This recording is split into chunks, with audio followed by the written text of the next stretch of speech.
Hi, name's Steve. Welcome to Leo Bay again. This is day 2 of the lovely T4 electrical upgrades.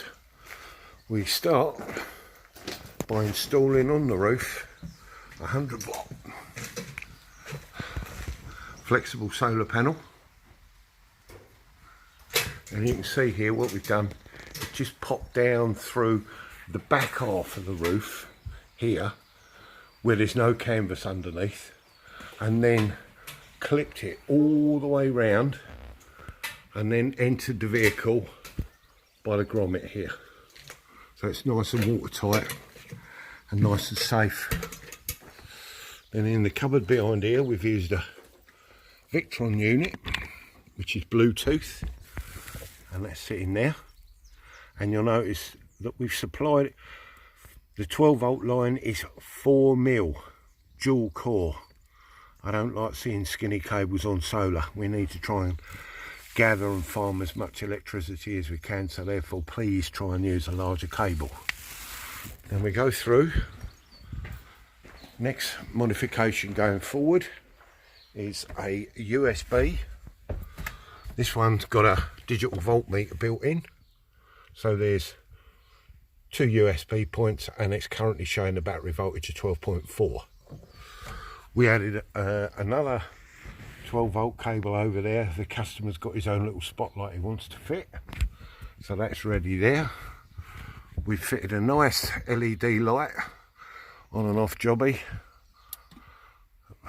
to illuminate the kitchen area. And then we work our way down to the fridge.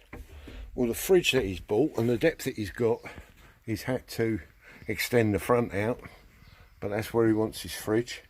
And tucked up in there was where the RCD was mounted, so we've had to relocate that. Now if we go round the front of the vehicle on the driver's side,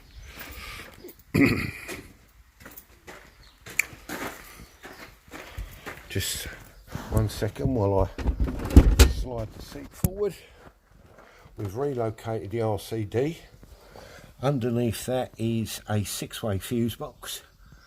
So the green 30 amp is for the fridge, the 20 is for the solar, the 15 is for the USB circuit, and then there's 2 10 amps there, which is for 12-volt lighting. Again, that's our earth stud, and as you'll see in a previous video, the leisure battery's under the seat.